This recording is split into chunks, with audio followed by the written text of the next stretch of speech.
اللہ کے نام سے شروع جو بڑا مہربان اور نہایت رحم فرمانے والا۔ امام بخاری و امام مسلم ابو ہریرہ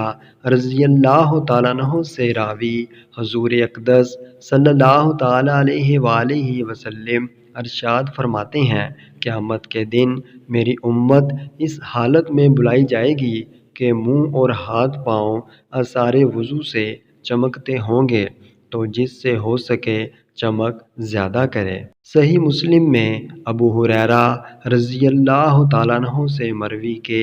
حضور سید عالم صلی اللہ تعالیٰ علیہ وآلہ وسلم نے صحابہ اکرام سے ارشاد فرمایا، کیا میں تمہیں ایسی چیز نہ بتا دوں جس کے سبب اللہ تعالیٰ خطائیں محو فرما دے اور درجات بلند کرے؟ عرض کی، ہاں یا رسول اللہ۔ فرمایا، جس وقت وضو ناگوار ہوتا ہے اس وقت وضو کامل کرنا اور مسجدوں کی طرف قدموں کی کثرت اور ایک نماز کے بعد دوسری نماز کا انتظار، اس کا ثواب ایسا ہے جیسا کفار کی سرحد پر حمایت بلاد اسلام کے لیے گھوڑا باندھنے کا۔